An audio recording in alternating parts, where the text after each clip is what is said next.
right, folks. Welcome to the Monsters, Madness, and Magic podcast. I'm your host, Justin, here with a quick word before we dive in. Now, in this episode, I chat with actor Charles Halford about his childhood in Salt Lake City, the Constantine Cancellation, punk rock, struggling with one's identity as a performer, and more. As always, thank you all for listening out there. And if you're listening on your podcasting platform of choice and you'd like to help the show grow, consider leaving a review. And if you happen to be watching the video on YouTube, please like, comment, and subscribe because it does help.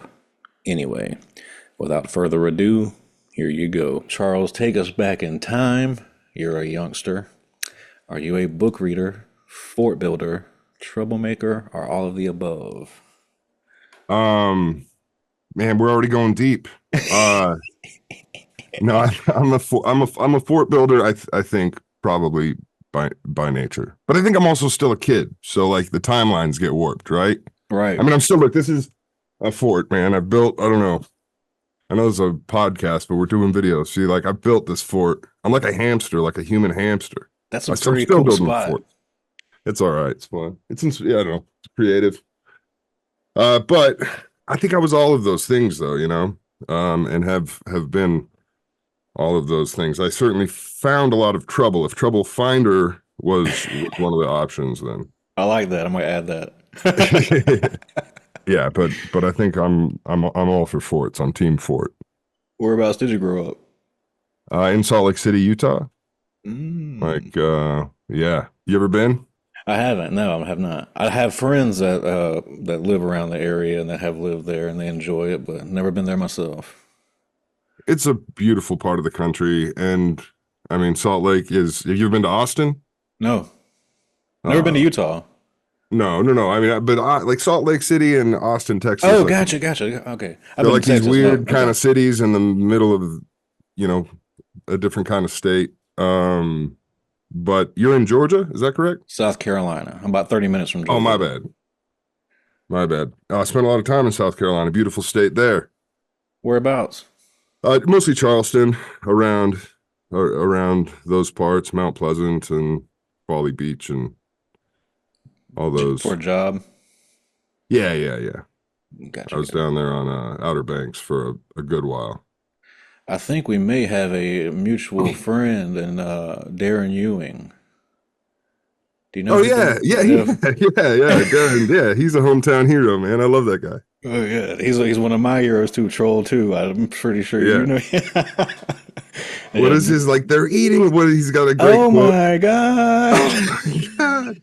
Yeah, no, I love Darren. I've known him a really long time, and God, yeah, no, that's good. Well, good people. Yeah, but when you think about the formative films and TV shows you grew up on, what comes to mind? Well, I mean, I sort of sponge everything up. I don't retain a lot. I mean, like I was a repeat customer of Monster Squad, Big Trouble in Little China.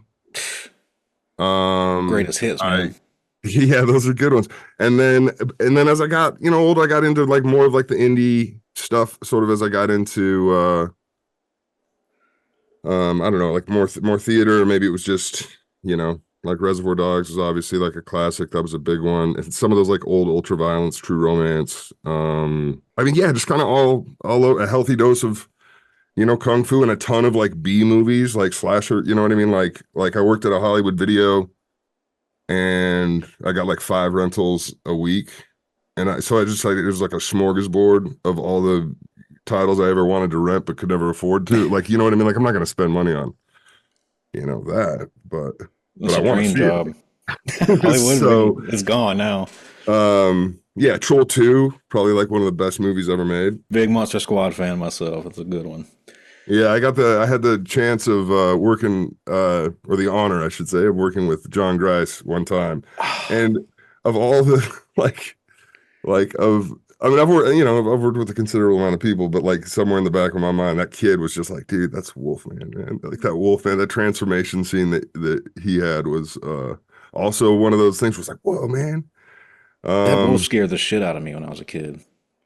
Such a great transformation Mm-hmm. scene. Like that movie is so like so good. Mm-hmm. In so many like it hits on so many levels. Like Did you see it in theaters?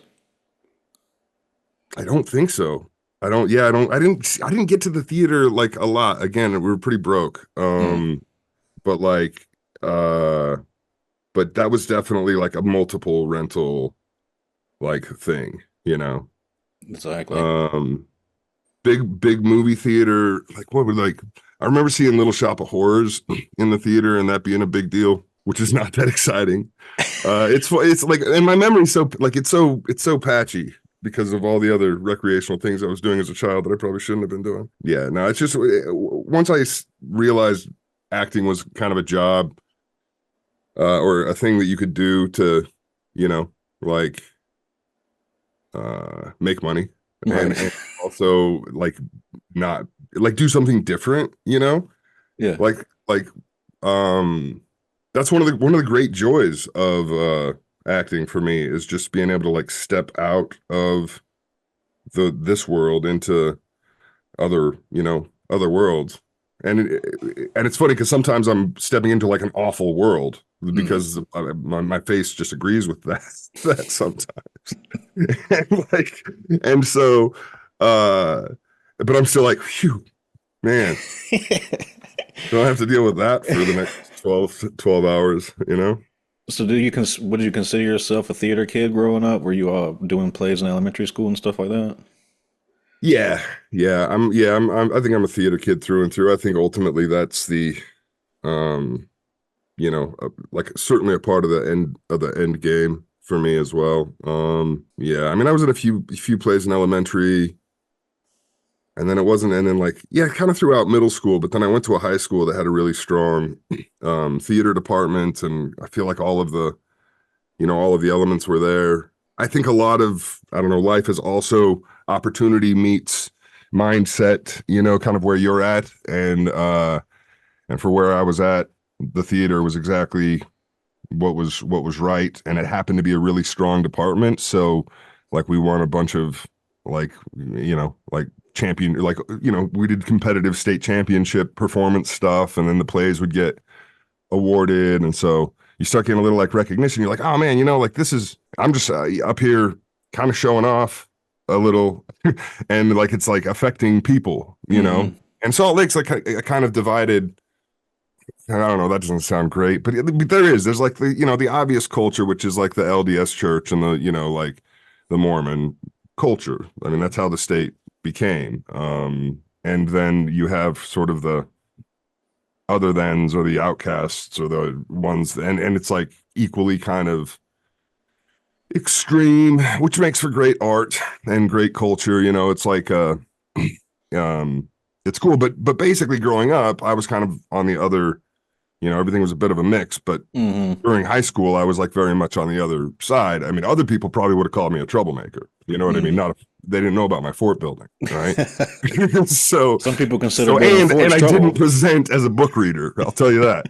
Um, and so, uh, and so I remember, you know, one one production like we were doing of Mice and Men. I'm 6.5 feet tall. It was my senior year, and at the time I was really just kind of doing my best John Malkovich imitation. You know what I mean? Like I was just like, oh, like, you know, what was interesting about that is that the tears were real. Like everything was real. Like if I just kind of put myself in the position, then I had this whole experience. And at the end of one of those shows, this other kid's dad, who was like a bishop of the church and a good, you know, like this good kid's dad, this not, you know what I mean, this book reader's dad. um, who was this giant guy. He was, I mean, like no joke, 400, so like just giant man. And he came up to me kind of wet in the eyes and just like really sincerely thanked me for what I had just done. And I like broke. I was like now like we're both crying and hugging Mm. and I'm thanking him and he's like, oh no, thank you, Charles. And I'm um I didn't know like that was I mean, that was the day that I was like, I'm gonna do this. I don't know what just happened, but I it all worked. You know, I was like, if whatever, you know, through this piece of text, through this other company, this other party's influence, and my abilities and his experience, like it was this beautiful marriage of humanity, you know, and like and that was it. I mean, that was the, you know, like Mm. that was the day the deal was done. Like I you know, I went straight home. I didn't listen to any music. Typically I would have cranked up the punk rock and screamed my way home or something. And like yeah, I went home, like straight to my room. Um and like that was it, dude. I was like, that's worth suffering for, you know? Yeah. That was, and then yeah. And then now here we are, and wherever we are. Since you mentioned, and I'm curious, like I said, I've never been to Utah, but in your experience growing up, how prominent is that social split, between folks who are obviously in the church and those who aren't? Oh, it's palpable. I mean, it's like, yeah, it's definitely a part of, at least from my experience, you know, I don't want to generalize, but Yeah. like, um, but there's very much you are or you aren't, and if you are, then it's, you know, it's kind of one way, and if you aren't, then it's the other, and like it breaks out, like it does it, like it divides, you know, families, you know, and kind of the more extreme the religionists are, you know, like you've I don't know, you've heard of like the there's I want to be very clear that there's a huge divide between like whatever common, you know, Mormonism is and like fundamentalist Mormonism, which is like the polygamy and all that stuff. Yeah. But those, you know, those communities do exist, and there are outcasts there. You know what I mean? Like there's, I think, a documentary on it about the Lost Boys where it's just like a lot of the young men just get sent out and they're just like, nope, sorry, just fucked up. Yeah. um, but then, but in a smaller sense, you know, like I mean, just like what happens when you have a really strong belief like that? It's like if you really believe it, and your kid comes out as like, I don't believe it. You know what I mean? For any reason, then it's like they're like that's it. They're not going to the good heaven, you know? Yeah. And like and something happens there. You know, I'm sure like it's I only know my experience, so I'm sure that there's similar things in a lot in every religion, but like but Utah's like I don't know, the way I would put it is that the relative theocracy of the state you know, is loud. And so the counterculture is like loud. So when people feel outcast, they tend to drink harder and do more of the thing that, you know, like I just don't it's a yeah, it's an extreme. So whatever's in the middle, there's more extreme this way and that way. And I think that like, and I don't know if this will be a popular thing, but I think like non-Utah Mormons are a little bit different as well. Like there's something, you know, and it's I mean it's a fascinating history, you know. Yeah. It's There's a really nothing, it no other is place like it. there's no literally like there's no other place like it. It's like this American religion that was chased kind of out of America and then settled on a and they're really good, you know. I mean they are like half of my family is part and parcel, and they're great people. You know, they take care of people, but just like any religion, they can be a little judgy, and that hurts people, and the hurt people tend to not be helped by that. So it's like for as much as they help, you know. But yeah, sorry, that's a whole religious diatribe. Yeah. I It's could go just, on, but let's not. yeah, it's just it's impossible for me to sort of, I guess, put myself in those shoes because living in the South, there's 1,000 denominations of Southern Baptists just on this one road. So, Mhm. it's just everyone has their own brand down here. It's just Yeah, well, and interesting. I think that there's like I don't know, there is something to just the get down. I mean, I've spent a lot of time in the South, and like the way Baptists kind of get down is like just kind of different, you know what I mean? Like Hmm. sweet tea. Like you like Mormons are like no like and that's like you know, we're not even getting into, you know, hurricanes and things like but not the event, the you know, the cocktail. Yeah. But the yeah, it's like, you know, hot drinks and coffee and opinion or position or practice of like sex and the human body and things like that. Like that's some of the stuff with Mormonism that is a little bit like, what? Like you're like that's your God-given body. What are you doing? You know, like it's not shameful. Yeah. like Yeah. like it's I don't know. It's fascinating. I spent a lot of time. I am a book reader these days, or as I got older, because I had to try to unpack all this stuff. And so it's really interesting the way that the brain is shaped, you know, and how when you're young, I mean, another interesting, I think, practice in a developmental sense is that they baptize when, like, at 8 years old, you're told basically by your whole community that it's your choice to basically like you're old enough to understand like time and eternity and all of this stuff, Yeah. and you're old enough to understand like the replicate or the repercussions or whatever they can put in you before, and then you decide if you're gonna get dunked and baptized and that kind of thing. And you know, you'll have to wait for the memoirs or something like that, or it's a totally different podcast than this, I'm sure, about that whole story where you know what just the number I think that can do on a kid, the Yeah. number it did me, you know, I like within 2 years I was finding other solutions, you know what I mean, through like, you know, alcohol and Yeah. this kind of stuff, and by the time I was 13 I was out of the church. I was like, no man, like I no there's a whole side outside of acting that we couldn't cover in like an hour. Like are you into music? Like what kind of music do you listen I'm to? a big metal guy. Nice. Oh yeah, cool. Yeah, Yeah, I metal was and probably punk rock and all that good stuff. I was going to ask you. You said punk rock earlier. What records well. were you spinning? I mean, these days it's all. I mean, it's all sorts. But like my musical journey was basically once I started realizing there was stuff other than what was on the radio. Well, one of the most my older brother, he's 11 years older than me, and he gave me a mixtape that was on one side was Oingo Boingo, on the Oof. other side it was the Violent Femmes, and then at the very end where there was a little leftover tape was the Toy Dolls, which is like this British pop punk band that is amazing. The Toy Dolls are the legend, and changed my life. Because the Toy Dolls, like I'd never heard that kind of. I mean, I heard a little bit of Oingo Boingo and Violent Femmes on the radio. It wasn't as cool as the stuff that wasn't on the radio, and so it was very educational. But then within a couple of years, I got really into. You know, my first concert was I think like Guns N' Roses and like the Melvins and Was all that. Axel But on time? yeah, what? Was Axel on time for that show?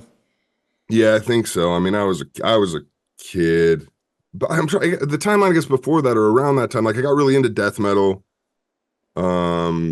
After yeah, another like just at 13, I was in a band. So I guess I got a guitar a little bit before that. And I was playing in a band called Tablature. It wasn't really a band. It was just me and my friend Chris who played drums. But Chris met like a tragically untimely end Wow. at 13 years old. He was like stabbed to death. It was Wow. crazy. No. And so I would like things got dark there for me for a minute, and I was in the real I was like you know Deicide and Morbid Angel and Cannibal Corpse, like the basics. Sepultura, I still love Sepultura, and then from that I think it went into punk rock, but like drugs and things like that were also happening, and this is like middle school, and that's not a great time to and I like school was out the window. And I was always like smart enough to know I was like in ninth grade, this is like gonna start counting. And Yeah. by the time I'm 16, I have to have a 3.0 if I want to drive because that's the only way we can afford insurance. I got to get my act together. And fortunately, there was straight edge, which is like the hardcore scene. I don't know if you're familiar with like the Hmm. straight edge hardcore scene, right? It's a whole thing. And in the mid 90s, it was absolutely insane, especially in Salt Lake City.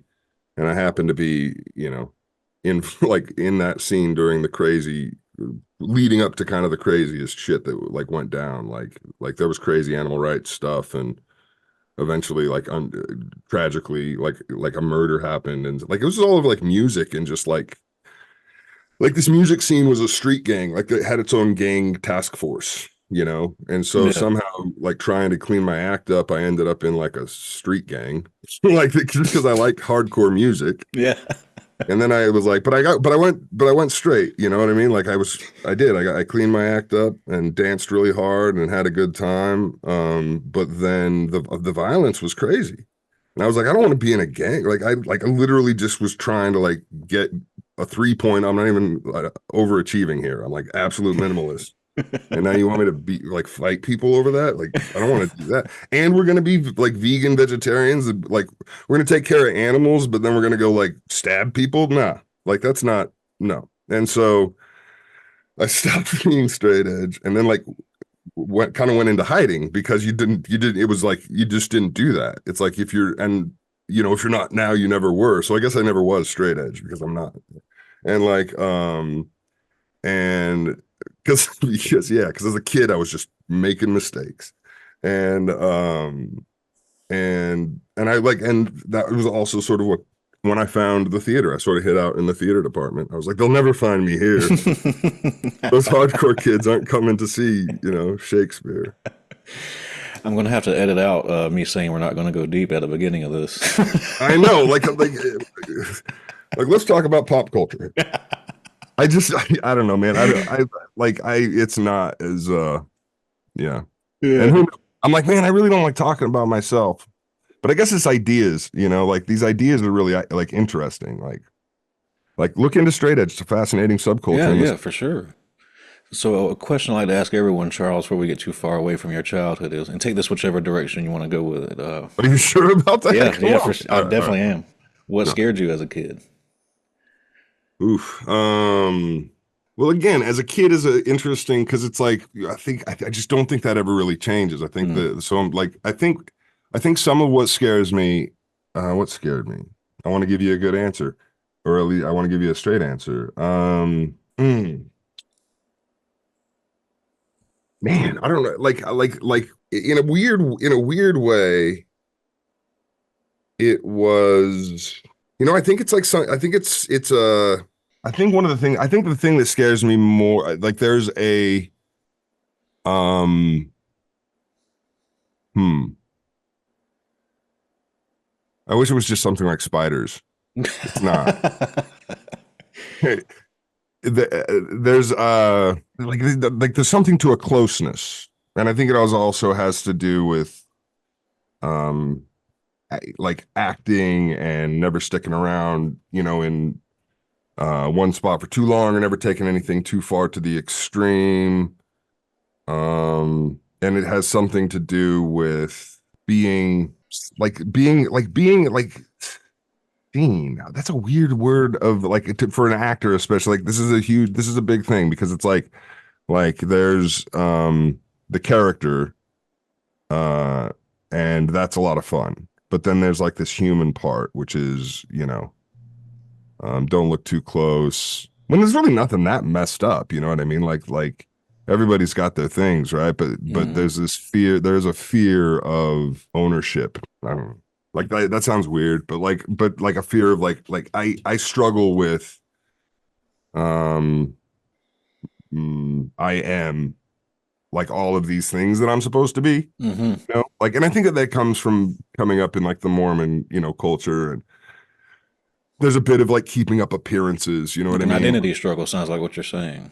Yeah, so there's a fear of like, I don't know, but that's not that's like that's something more neurotic, I think, than a simple fear. Being seen doesn't sound right. Like being found out doesn't seem like I really have very little shame.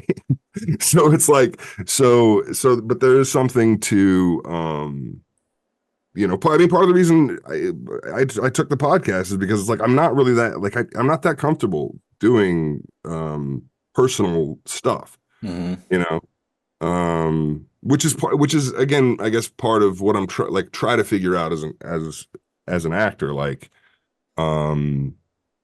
acting is this exercise. It's like like literally is a litmus test of sort of how I'm doing, where I'm doing, what I'm like, whatever I am, Mm-hmm. whatever the Charles Halford, Charlie, whatever I am, like they grew up and did all this, like whatever that is. I have to filter another entire like experience through.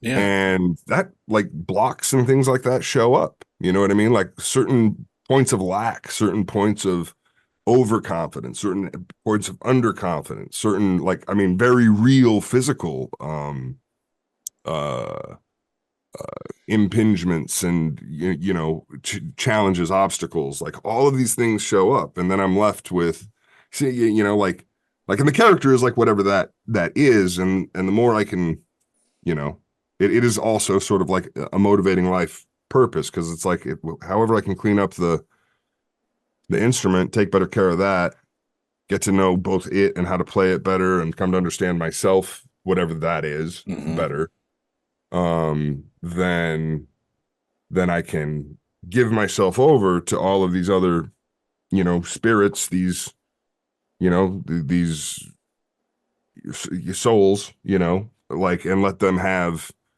you know, let them have their way. And in my experience, I think that like the in between times, the clearer that channel is, the happier and better I am.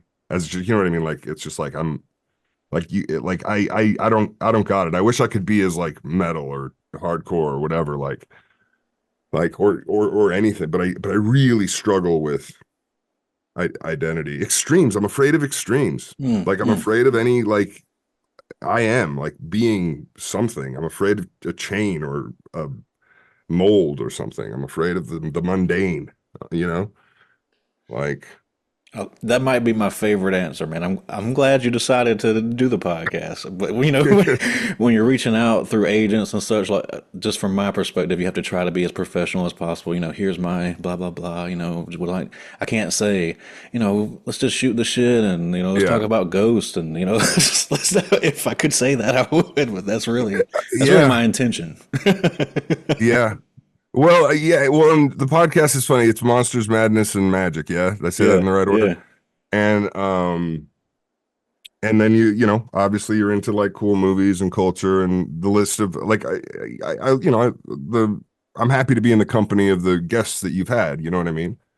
And to be here. So thank you again. But those words, I'm also like big on on words because there's also music. There's a lot of other stuff. But monsters can be a lot of things, and then you know, magic is. I mean, we are. How is this happening, yeah, really? exactly. And then and madness. I mean, just you know, Yeah, listen to 20 minutes about 20 minutes ago. It's the that's same why I thing. chose the name so I could shoehorn all the things I like into one Yeah, yeah. show, I'm like, where are we going here? all over the place. Yeah. Just talking to you, I would guess no, but was stage fright ever an issue? No, not really. Not that I recall. I was, yeah, no, I liked it. I always was a bit of, you know, it's funny, because it's like I would have clocked myself an exhibitionist or something as a kid, but then with some maturity and then I really these days it's less, it's weird. It's this transverse, um, thing. Um, so. So no, I was acting out in class, and so it was pretty easy to just translate that to the stage. I was getting a reaction wherever I could, Hmm. good, bad, or otherwise. Yeah, yeah, that's part of the program too. Was that I would act out in a weird way to like, oh, look how crazy I am. You know what I mean? Which is also like, don't get too close to me. Yeah. You know what I mean? I know I'm cool, but just you know, um, and so. Yeah, no, the stage and everything felt right at home. I'm sketchier. If I had to get up and talk about myself, that would be, you know, like speaking at funerals and stuff like that is sketchier to me somehow, you know? Yeah, yeah. So from there, I guess, well, before we go past stage too far, just speaking with actors over the years, it seems like, to me, from the outside looking in, that all actors have their own personalized method. You know, we hear the term method acting, but it just seems like Hmm. everyone is specified to themselves. So, what is your method? I mean, you know, I've studied and practiced a lot of different things over the years out of both curiosity and I think like necessity. Um, I got thrown into coaching acting pretty young, and I did a very academic study of different modes and tried to work with a lot of different techniques. And I'm a fan of a lot of particularly spent a lot of time with like Meisner technique. If people have talked about that, I ran a theater game group out of my house for like 4 years, which is just really foundational theater games for children essentially. And we were doing this in my like late 30s and 40s, and it was amazing. But so it's, I mean, it's, and stage and film is a little bit like film.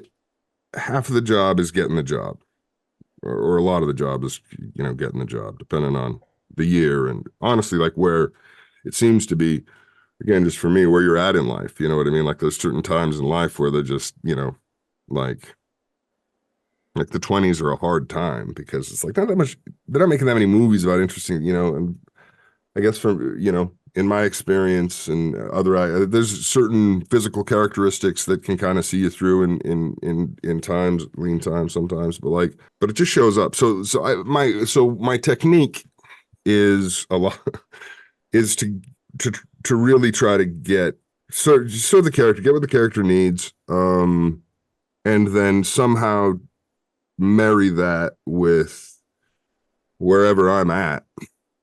So the canvas is always kind of changing, or the paint is always kind of changing, or however you want to analyze it. So it's meeting the work where you're at, and then authentically, like serving that, trying to let the magic happen,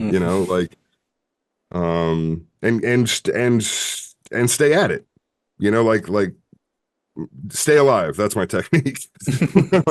Stay alive and always be improving, They served you well. Yeah. So how was the transition from stage to screen? How did you eventually break into that? It was as simple as, yeah, it was a school thing. I excelled in theater in high school, and but I also did like I said, kind of absolute minimum scholastically. So it was enough to have car insurance and graduate. And I didn't think much about college, but I was offered a full ride scholarship to this 2-year school that had a decent theater program in Eastern Utah. And since I don't really like making decisions, because that's another kind of part of my way of being, is just sort of, well, all right, whatever shows up is maybe the thing. And so I went down there, and it was really, really great. I worked with a great director. But yeah, both my high school, Corey Tuckness, who used to work at Eastern Utah, where Lee Johnson was the director, and it was his last year. He was retiring, and this guy was like legendary. And had a really busy first year. I front loaded all the fun classes, so I was taking all my music and art and theater classes, basically all my electives. My first year down there, I had a band in Salt Lake at the time. I guess that's an important caveat. And then my dad was also kind of in his last 3 or 4 years of life, so his health wasn't great. At the same time, and so I went to a year of school, and it was super fun. Did some great shows, and then in between that, like that next summer, basically, I was like, I don't want to go back to school and take a bunch of math and science. Like it was all the hard work stuff. I was like, I'm just gonna go back to Salt Lake and play, punk rock and hang with my pops. And I had a friend who I'd kind of been through the middle school, high school, and Nathan Stevens was an actor, and he was getting work. I mean, he was getting work in Disney Channel movies in Utah, and making some money. And I had that sort of like, well, maybe I'll put my name in the hat, and that's sort of, about a year or so later, it happened. It was a little tough going because, again, I'm always like, I was probably like 19, and I looked like 23, 24. And that's just a weird kind of time. But I was, I had my height. And then, and like Nate was like 19 and looked like 15, which is exactly where you want to be, because then you're an adult, but they can work you as a kid. So, so that was it. Like once I started making money, that sounds really shitty. Like, but once, like, yeah, You got to once I, make a living, man. So yeah, hey, once I was like, I can make a living, like I can make a living acting in film, hopefully, you know, then I did it, and it was just sort of a sideline. I mean, I always had other jobs, always had like hustles, and you know, I worked in Utah for like 8 years. Eventually, like, yeah, I stopped doing like the last time I did a play was like way too long ago. It was like 2006, and it was a play that I produced with a bunch. Like, I made a bunch of money from well, not a bunch of money because it was like a low budget horror movie that I don't even think you can find anymore. Evil Angel. It's a Richard Dutcher movie. I don't know if it's out. It's I don't know. I'll do some It's searching when we get out of here. Ving Rhames. It's you're not miss. I mean, it's it's cool. It's a cool film. Talking to a Troll And 2 fan here. um, but I took all my money from that production and then just did a play. I was going crazy. I was like, I got to do a play. And so me and a couple of my buddies did Orphans by Lyle Kessler. We rented a theater. We produced the whole thing. And then when it was time to move, I kind of had this deal with myself that like was once I had it was very specific, and this gets into the magic side of life. um like it was like something I never thought would happen, but careful what you wish for. In the positive, I was like, once I get a title build, these are the specifics, run of show deal on a Disney Channel movie, then I have to move to New York or LA. Then I have to get out of Utah. Because like a Disney Channel movie is like that's like the cheese. That's like the best work you can get in Utah. At the time. You know what I mean? Yeah. Like, and a run a show, that's like 6 weeks of work, on like a show that's gonna get out there. It's gonna get on the Disney Channel. People will be able to watch this show. And lo and behold. I mean, it happened in like 2007. It's a show called Dad Naps. I was a dad napper, title build, run a show. I worked every day, you know what I mean, on a just Disney Channel movie, which is, what it is. And I was like, shit, all right, I gotta go to New York. I gotta go. You willed it. Yeah. And before that thing came out, I just had a few more connections in LA, and it was a little closer, easier to get to than New York. It was a little less risky or whatever. I had a floor to crash on, and then the rest of it is like I crashed on my buddy's floor. Who you might Eric Preston. He was a young Michael Myers in Halloween 4. So Okay. I know he's Yeah, in the room morgue, like, we talk Yeah, horror. yeah. But he was out here and he had a place, and he was an old friend from the hardcore scene of mine, and I was like, dude, I got to come out there. I made this deal with the universe. Can I crash on your floor? And I was like, literally, I was on his floor for 9 months with a bulldog and a beagle. He had a Charlie, a bulldog, and a beagle on his living room floor for like 9 months. And then I finally got a job at a bar. And then it was like, dude. And I was like, dude, I get it, man. And then couch surf, apartment, for, however many years now I've been out here. It's 2008. So it's been 16 years, dude. That's crazy. Wow. Yeah, I don't like thinking about time too much. It flips me out. Yeah, me too. Me too. I try to be in the feeling side of it. I take it back. I just got here. We're just getting started, baby. Let's go.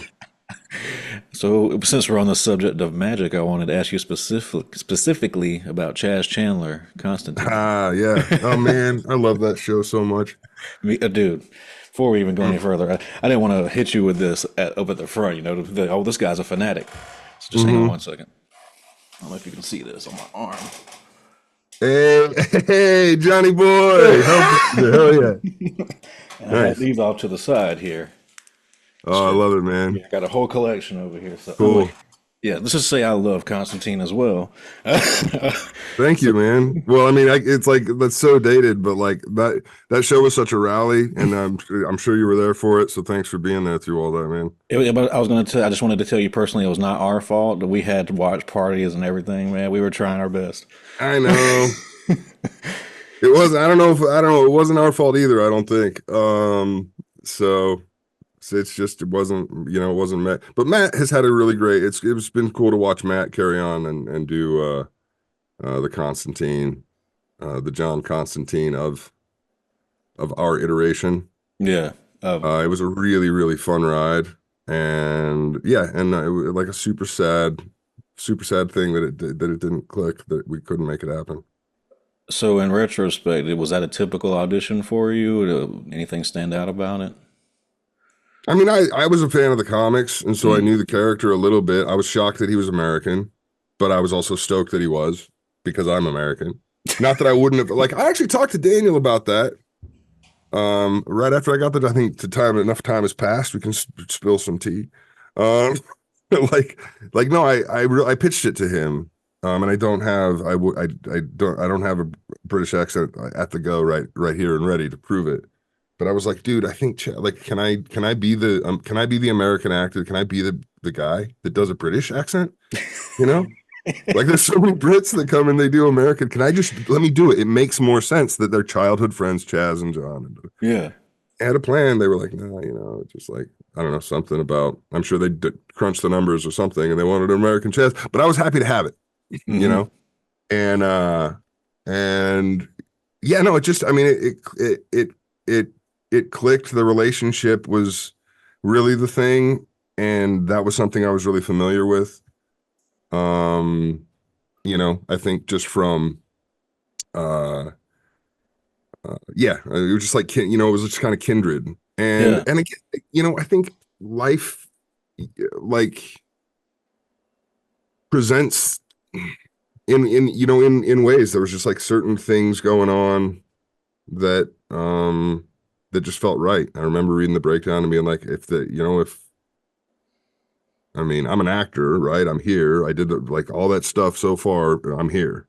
And if Hmm. I'm that, then this is mine, and uh and it just felt really good, and it just went from there, like, it just clicked. It was Yeah. a good click. And then the work started, and it was new to me. I mean, that was a lot of work. I'd never done a network show before like that. Like, I'd never been a series regular. um Matt had so much work to do. I mean, it's so crazy, like, how hard they worked, like, to lead a show like that. He had so much, and the spells he had to learn. But it was a great time. Everybody was awesome, and I would have loved to have done like 5 or 6. Yeah. I would have loved to at least get, a couple seasons out. Like, Yeah. there was a cool story that they had brewing, and c'est la vie. You mentioned it that a major aspect of the comics and the show was the relationship between Chaz and John. Uh, Hmm. were there any readings early on with you and Matt? Like in the early stages, did you guys have to audition together, or we're going to have you meet Matt? Was he cast already? Anything like that? Yeah, he was cast when so we did like initial read, where I think they probably had I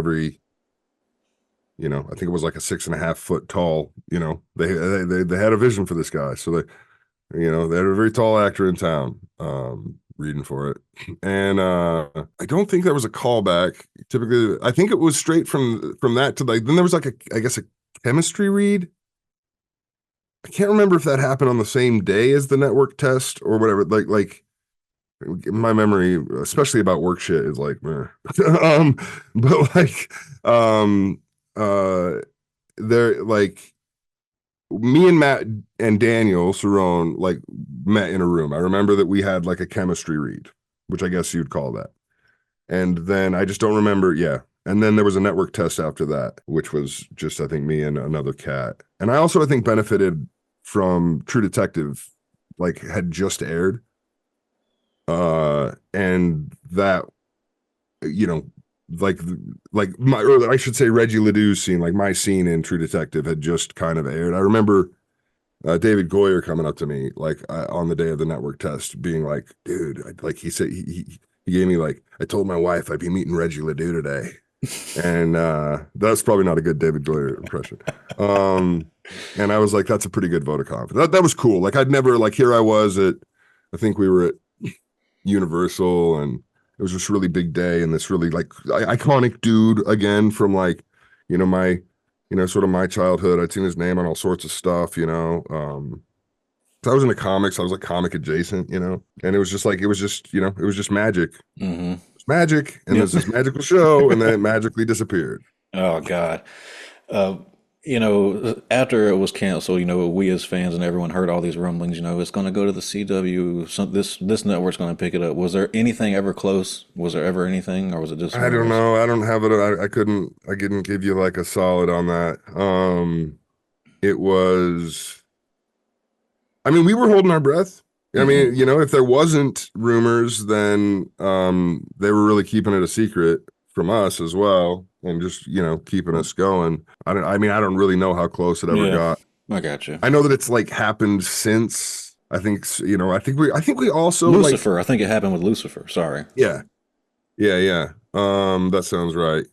But honestly, I just wish if we could have ended up on FX or AMC, or I mean NBC's great, they took good care of us, except for the time slot, and except for the, like, we can't smoke like actual people, and we can't, like, it limited us on a lot of like that's even the language kind of things. Like, we actually got away with a lot of stuff in terms of like British slang and things like that for network, but or as much as we could, we got away with as much as we could, and it was still like just not enough as far as we wanted to go. I mean, Yeah, Hellblazer needed AMC, HBO, something yeah, like or HBO, or that. further. I mean, like, I was being tame, like subscription cable would have been even better. And so I think that was you know, like, that was the first, you know, unfortunate thing. And then just like the timing, like it's, I didn't get into,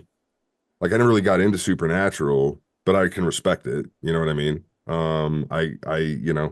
There's a reason. There's a reason it ran for as long as it Yeah, did, and it had a lot to do with how they made the show and how cheap they were able to make the show, and et cetera, et cetera. But that was a we didn't talk about it too much. I mean, obviously you saw it on like social media and things like that, which was also another side of it, which it's another like long discussion. Like, I'd never fucked with like Twitter or Instagram or any. Like, I wish I would have gone and gotten an Instagram back then, because I lost a ton of Constantine photos. mm, Like there may be a day, there may be, if the data recovery is good enough, that we get some long lost behind the scenes Constantine photos or something. Because ended up deleting, like, accidentally deleted like all. It was ah, that night shit. that I was like, the Constantine drinking game is a bad idea. And it was. I publicly apologize for it. Don't drink, kids. It's not good. Nobody told me that was like, in hindsight, as an older person, I'm just like, that's not the best marketing. You know what I mean? Yeah, it's Friday night and it's fun for everybody, but nobody was like, dude, like, this anyway. Uh, um, Hey, you tried, man. I tried. I did all I knew how to do. Yeah. That's wild. That's so long ago. Um, but yeah, so I think moving to CW in particular, because like Supernatural like, I don't think that was ever going to be a thing, really. Yeah, yeah. Well, we just had to, we had to, I think we needed to be able to be extreme. Hannibal wasn't even extreme, and everybody was like, oh, well, look at what they're doing on Hannibal. And I was like, that's still not Hellblazer. Yeah, That's still yeah. not, you know, and I think Constantine. I will, Constantine. That's that's the way to say it. It's in the books. Spark of War. Um, but again, that was above my pay grade. I think they finally did. I think they finally, like, didn't they, in one of the like Legends of Tomorrow, like, he's like King Constantine or Yeah, something. yeah, They yeah, yeah. poked at it. Yeah, yeah, they did. It's John Constantine, right? And I Chaz th is British. I love the show. I really yeah, do. yeah, he is. He is though, You for know. sure. Just I think a good sign though is that Matt is still carrying the torch for the character. So if there's ever a chance, he's the fact that he's still Yeah. the guy. That's a good thing Yeah. for And Chaz. I would, yeah, no, I would. I mean, I would love. I'm sitting here going like, oh my ass, I love, like, but they did go and do some like animated stuff afterwards, and they got a British Chaz, and I wasn't mad. I was like, yeah, because I'm a fan. I'm not selfish. you know. Yeah. But I did love driving the cat, and I loved being Chaz. And if there was ever any way in some universe to ever Chaz again, I would Chaz in a heartbeat. I got But my fingers crossed. Chaz is going to be an old man by then. It's going to have to be some old universe. So, Charles, best acting advice you've been given and who gave it to you? Mm, well, it's a quote of a quote. Man, what like well one that comes the first one that comes to mind is that it's never your last job. I believe that came through my buddy Charlie Baker, who was Skinny Pete on Breaking Bad. And it came to him through somebody and when and like that landed. So because that can get sometimes it can feel, you know, scary or whatever. But Hmm. I don't want to misquote anybody, so I just won't quote people. There's always the just hit your mark and speak the truth. And there's so many, and then there's like some that are like more. There's some that are more cynical than others. But I think that as far as advice goes, I think it's important to serve the highest the highest calling of acting, which is like an attempt to heal something, like I think that it and maybe it goes back to the, technique, which I wouldn't have a concise way of trying to explain to somebody, but like I think that everybody's on kind of that journey. I think everybody's kind of on this like path toward something greater than where they're at in the present.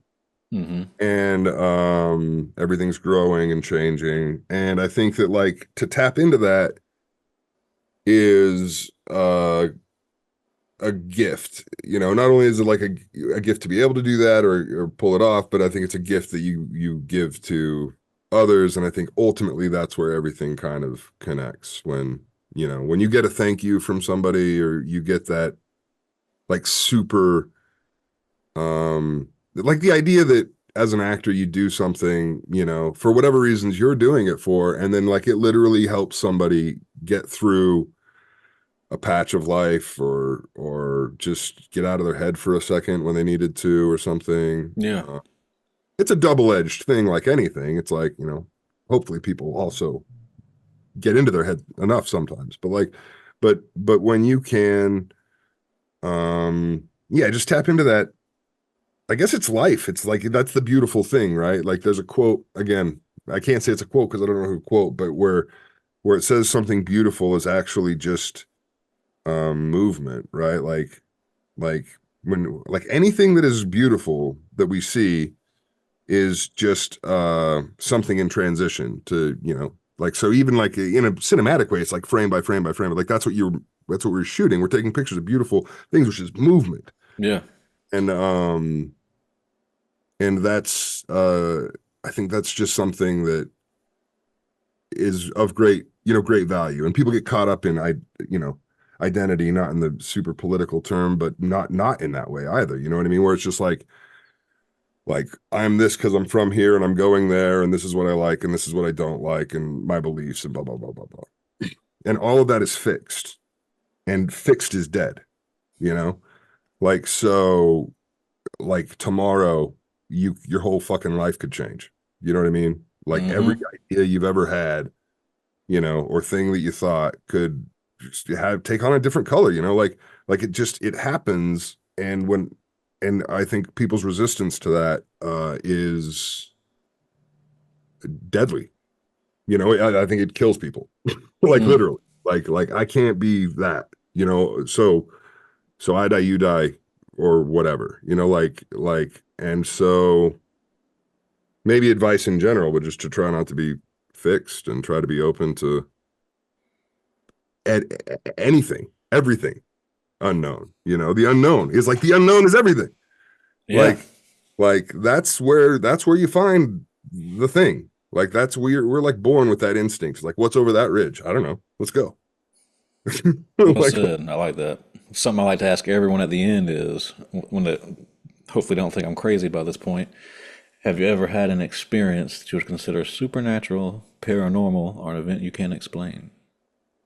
again, I feel like I feel like I've had these experiences, and this is just my brain, flashes of memories, things like that, but nothing so specific as I would be able to be like definitively that's a story. You know what I mean? Yeah. Like I definitely like I recall like really weird lights in the sky as a kid, like very vividly on a specific and thinking, oh, um, you said some kind of alien, something or other. But then like I also could have been a dream.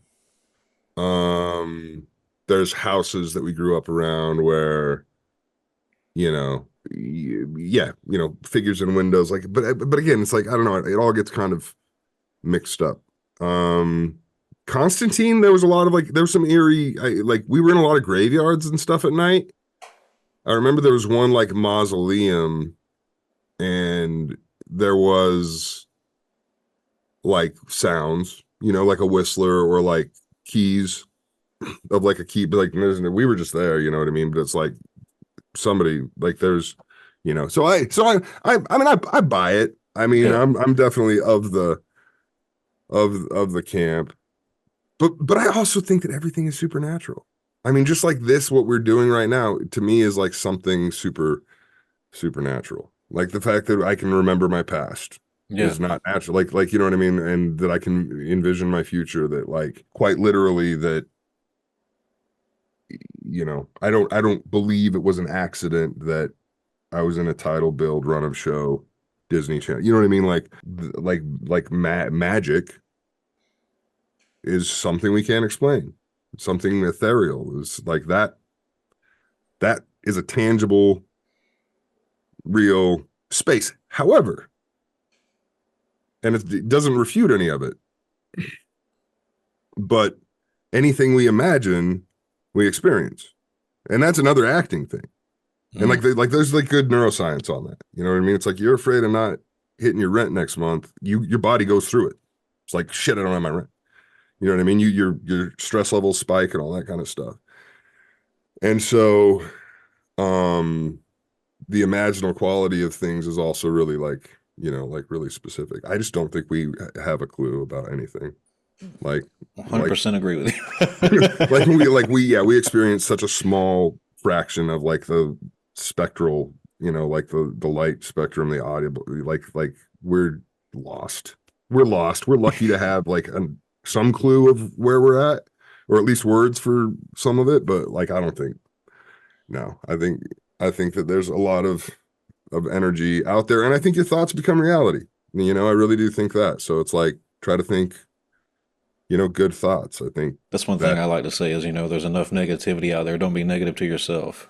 you become what you think about 100%. The world literally changes. Like that is one thing that also you know, I don't think it's too woo woo. People can call it woo woo or whatever, but Hey, it's we're all like, about woo woo here, so yeah, it's like you become what you think about like most of the time. And there's these great sayings of like, yeah, like I knew a guy who joked himself into a miserable existence, where it's just like self-deprecatingly, you know, always joking about how you can never get a job and always joking about, what, and it's just like that shit comes true, mm-hmm. so what is that? Like, what is that? Like it cuts so many different ways. And I think that like there's a lot of health and I mean, I believe so like so much even on like food, like how do you feel about the food that people are eating? You know? Yeah. If I'm eating something and I think it's bad for me, it's probably bad for me, you know?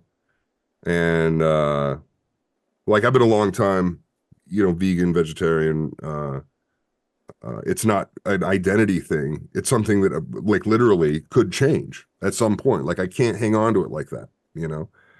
Um, but I,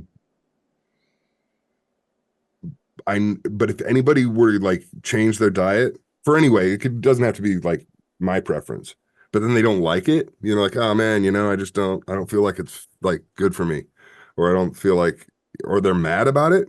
That's bad. Yeah. You know what I mean? If you're eating, you should be grateful. If you're eating, we should be like, pleasant. And especially like right now with, you know, just the state of everything and all that's going on. There's so much hate being like thrown around.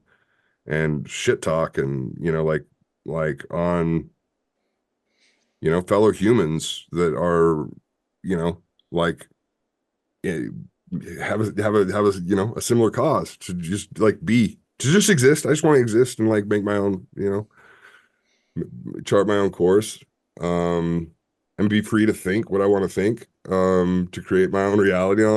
Yeah, it's uh, it's valuable for people to know that's supernatural. That's a supernatural power. Like Agreed. you literally can alter what happens in your life. You have control.